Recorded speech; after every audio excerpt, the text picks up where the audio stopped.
হাম রুবেলার ক্যাম্পেইন দীর্ঘ 5.5 বছর যাবৎ কোনো ক্যাম্পেইন পরিচালিত হয়নি। পূর্ববর্তী দুটো সরকারের অদূরদর্শী সিদ্ধান্ত ও দীর্ঘসূত্রিতার ফলে টিকার মজুতে মারাত্মক সংকট তৈরি হয়। মাননীয় মন্ত্রী যেভাবে আইসোলেশন ফ্যাসিলিটিস বাড়ানোর কথা বলছেন, মাঠের পরিস্থিতি কিন্তু তেমনটা নয়। গত 3 সপ্তাহে হামে সাসপেক্টেড মৃত্যুর সংখ্যা 115+ এবং কনফার্মড মৃত্যু প্রায় 20 জনের মতো গত 3 সপ্তাহেই।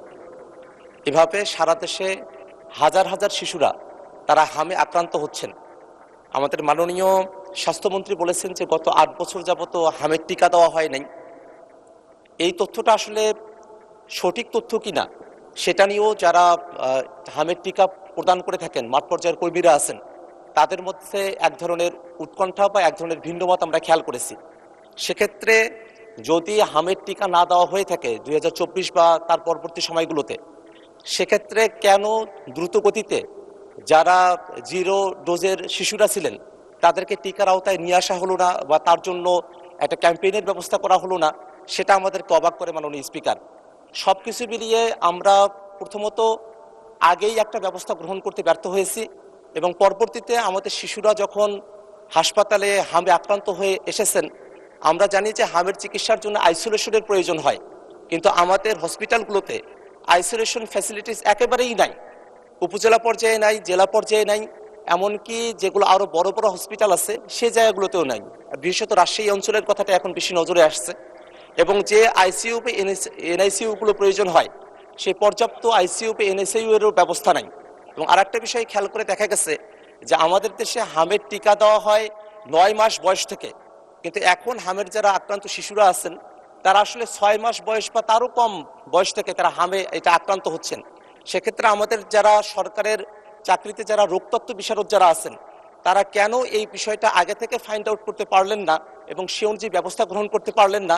সেক্ষেত্রে মন্ত্রণালয়ের অধীনে, স্বাস্থ্য মন্ত্রণালয়ের অধীনে যেসব কর্মকর্তারা আছেন তাদের ফেইলিওরটা কোথায়, সেই বিষয়গুলো নিয়ে এবং হামের এই প্রাদুর্ভাব মোকাবেলা করে আইসোলেশন ফ্যাসিলিটিস, আইসিইউ ফ্যাসিলিটিস, ডাক্তারদের জন্য সার্বক্ষণিক তদারকির ব্যবস্থা গ্রহণ করে হাম বিষয়টাকে একটা তড়িৎ গতিতে সমাধানের দিকে নিয়ে আসার জন্য, আমাদের শিশুদেরকে রক্ষা করার জন্য, মৃত্যু থেকে বাঁচানোর জন্য মাননীয় স্বাস্থ্যমন্ত্রী তার কোনো পরিকল্পনা আছে কিনা এবং সেটা কী ধরনের পরিকল্পনা, সেই বিষয়ে আপনার মাধ্যমে মাননীয় স্বাস্থ্যমন্ত্রীর দৃষ্টি আকর্ষণ করছি। অতীতের সরকারগুলির সম্পূর্ণ ভুল ব্যবস্থাপনা এবং ব্যর্থতার কারণে সরকারগুলোর বলতে ফ্যাসিস্ট সরকার এবং জাস্ট ইমিডিয়েট পাস্ট যে গভর্নমেন্ট গিয়েছে ওদেরই মিন করতেছে মাননীয় স্পিকার। ভুল ব্যবস্থাপনা এবং ব্যর্থতার কারণে বর্তমানে হামের প্রাদুর্ভাব বৃদ্ধি পেয়েছে।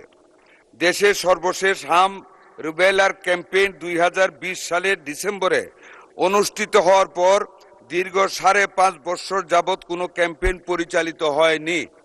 মাননীয় স্পিকার, এখানে আপনাকে জানানোর জন্য বলতে চাই, প্রতি 4 বছর পর হাম রিবেলার এই ক্যাম্পেইনটি হওয়ার কথা ছিল প্রতি 4 বছর পর পর। মাননীয় স্পিকার, সেইটা গত 5.5 বছর যাবৎ হয় নাই, ফলে নিউবর্ন বেবি এবং লেফট আউট বেবিজের সংখ্যা অনেক বৃদ্ধি পেয়েছে যারা এখন হামে আক্রান্ত হচ্ছে।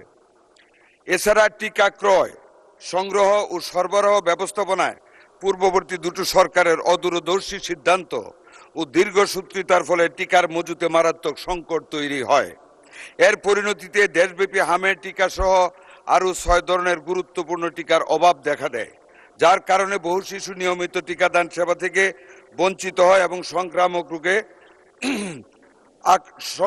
রোগে আক্রান্ত হওয়ার উচ্চ ঝুঁকিতে পড়ে, যার ফলাফলে বর্তমান সংকট তৈরি হয়েছে। মাননীয় স্পিকার,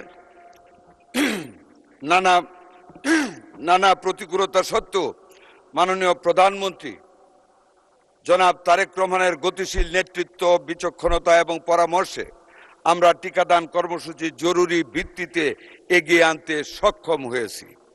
আমরা গতকাল 5 এপ্রিল থেকে হামের টিকাদান কার্যক্রম শুরু করেছি। প্রথম ধাপে সারা বাংলাদেশের 18টি জেলা এবং 30টি ঝুঁকিপূর্ণ উপজেলায় জরুরি হাম রিবেলা টিকাদান কর্মসূচি শুরু করেছি, যার মধ্যে 5টি স্পটে আমি সহ আমার প্রতিমন্ত্রী সহ আমাদের কর্মকর্তাগণ আমরা সশরীরে হাজির থেকে আমরা সেই কার্যক্রম শুরু করেছি। এই কর্মসূচির আওতায় মাননীয় স্পিকার 6 মাস থেকে 5 বছরের কম বয়সী অর্থাৎ 59 মাস, 1 মাস কম 5 বছর সকল শিশুকে ক্রাশ প্রোগ্রাম হামের টিকা প্রদান করা হচ্ছে। প্রথম ধাপে 12 লক্ষ শিশুকে টিকার আওতায় আনার লক্ষ্য নির্ধারণ করা হয়েছে। মাননীয় স্পিকার, আমি অত্যন্ত আনন্দের সাথে বলতে চাই, আমাদের জন্য এটা একেবারে ফার্স্ট স্টার্ট। আমরা একটা ব্যর্থতা থেকে নিজেদেরকে নিয়োজিত করে মাননীয় প্রধানমন্ত্রীর অত্যন্ত বিচক্ষণ নেতৃত্বে টিকাদান কর্মসূচিটা শুরু করে আমাদের একটা সফলতা গতকাল হয়েছে। আমাদের লক্ষ্যমাত্রা ছিল গতকাল 30টি উপজেলায় ৭৬,০০০ শিশুকে আমরা টিকা দেব। আলহামদুলিল্লাহ মাননীয় স্পিকার, আমরা ৭৩,০০০ শিশু আমাদের এই আওতায় গতকাল টিকা গ্রহণ করেছে, যা ৯৬% অর্জন আমাদের মন্ত্রণালয়ে। আগামী 12 এপ্রিল হতে মাননীয় স্পিকার, ঢাকা উত্তর ও দক্ষিণ সিটি কর্পোরেশন, ময়মনসিংহ এবং বরিশাল সিটি কর্পোরেশন এবং আগামী 3 মে হতে সারা দেশে অবশিষ্ট সিটি কর্পোরেশন ও জেলাগুলিতে আমরা এই জরুরি টিকাদান কর্মসূচি বাস্তবায়ন করব ইনশাআল্লাহ। এমন দোয়া করি না যে রোগী বাড়ুক, কিন্তু যতই বাড়ুক না কেন প্রত্যেকটি হাসপাতালে আইসোলেশন ওয়ার্ডের ব্যবস্থা করা হয়েছে।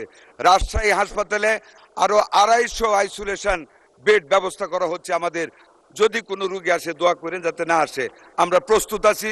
আইসিইউ ইউনিট প্রস্তুত আছে, আমাদের ভেন্টিলেটরও প্রস্তুত আছে। শুধু ভেন্টিলেটর না, আমাদের আইসিডিডিআর বেড একজন ডাক্তার তাহমিদ উনি অত্যন্ত স্বল্প খরচে মাত্র 300 টাকা খরচে নতুন অক্সিজেন ইনফ্লো অ্যান্ড আউটফ্লোর একটা মেশিন মানে সিস্টেম আবিষ্কার করেছে, যেটা দিয়ে যে কোনো হাসপাতালে যে কোনো সময় আমরা যে কোনো হামের রোগীকে এখন অক্সিজেন প্রবাহ দিতে পারি লাঙের ভিতরে। মাননীয় স্পিকার, স্বাস্থ্যকর্মীদের সক্ষমতা বৃদ্ধির উদ্যোগ নেওয়া হয়েছে। মাঠ পর্যায়ে দায়িত্ব পালনরত সকল স্বাস্থ্যকর্মীদের এই জরুরি অবস্থায় সকল ছুটি বাতিল করা হয়েছে। মাননীয় স্পিকার, ইতিমধ্যে ঝুঁকিপূর্ণ এলাকায় নিবিড় মনিটরিং ও তদারকি বৃদ্ধি করা হচ্ছে। বর্তমান পরিস্থিতিতে জরুরি ভিত্তিতে টিকা ক্রয় কার্যক্রমের উদ্যোগ নেওয়া হয়েছে। এছাড়া উন্নয়ন সহযোগী সংস্থার হু অ্যান্ড ইউনিসেফ ইত্যাদির সাথে সমন্বয় জোরদার করা হয়েছে। আমরা সকল অংশীজনের সঙ্গে সমন্বয়ের মাধ্যমে কাজ করে যাচ্ছি। আজকেও ওয়ার্ল্ড ব্যাংক আমাদের ডাকে সাড়া দিয়ে আমাদের সাথে সকালে মিটিং করেছে। তারা বিভিন্নভাবে এই হামকে মোকাবেলা করার জন্য, এই রিবেলাকে মোকাবেলা করার জন্য আমাদেরকে সহযোগিতার আশ্বাস দিয়েছে। আমরা মন্ত্রণালয় থেকে মাননীয় প্রতিমন্ত্রীকে হেড করে আমরা 5 সদস্য বিশিষ্ট একটা কমিটি ওনাদের সাথে কাজ করার জন্য সচিব আমরা করে দিয়েছি। আরো অনেক গ্র্যান্ট এবং এইডস এই খাতে আমরা পাবো ইনশাল্লাহ। অংশজনের সঙ্গে সমন্বয় আওতায় আসে প্রতিরোধযোগ্য রোগ থেকে সুরক্ষিত থাকে। আমরা বিশ্বাস করি এই সমন্বিত ব্যাপক টিকাদান কর্মসূচির মাধ্যমে অতি দ্রুত হাম সংক্রমণ নিয়ন্ত্রণে আনা সম্ভব হবে। পরিশেষে আরো জানাচ্ছি, আমরা করোনাকালীন অব্যয়িত 604 কোটি টাকা দিয়ে আমরা ইউনিসেফ থেকে আরো হামের টিকা এবং অন্যান্য টিকা আমরা কালেকশন করতেছি। ভবিষ্যতে আমাদের কোনো সময় টিকার কোনো আমাদের শর্টেজ পড়বে না। আমরা অলওয়েজ আমাদের হাতে টিকাতে আমরা সমৃদ্ধশীল থাকবো। ধন্যবাদ মাননীয় স্পিকার আপনাকে। ধন্যবাদ মাননীয় মন্ত্রীকে। টিকাদান কার্যক্রম শুরু করার জন্য আমরা সরকারকে ধন্যবাদ জানাই।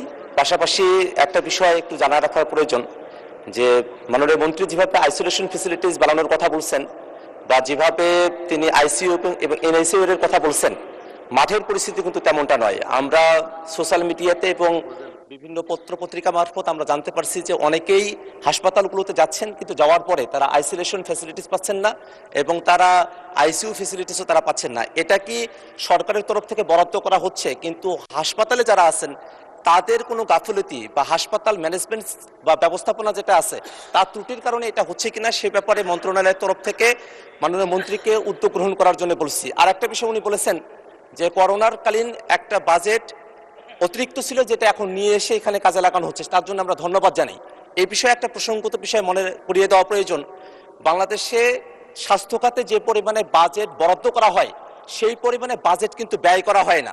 যেমনটা দেখা গেছে যে 2024-25 অর্থ বছরে স্বাস্থ্য খাতে বাজেট ছিল 41,407 কোটি টাকা, সেখানে সংশোধিত বাজেট হয়েছিল 29,782 কোটি টাকা, অর্থাৎ 11,000 কোটি টাকা কিন্তু অব্যবহৃত থেকে গেছে।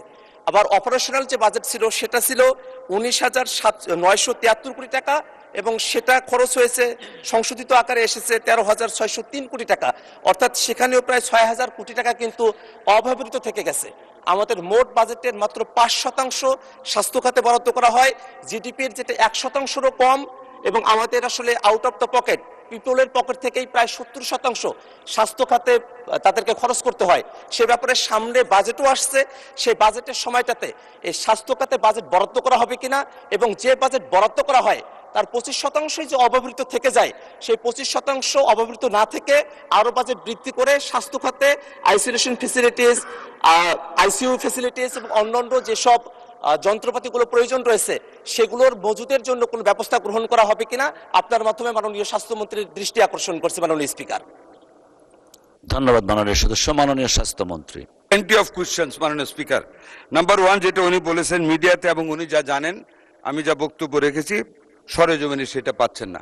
মাননীয় সংসদ সদস্য, ভালো কাজ আদায় করতে হলে মানুষের উপর কিছু প্রেশার রাখা হয়।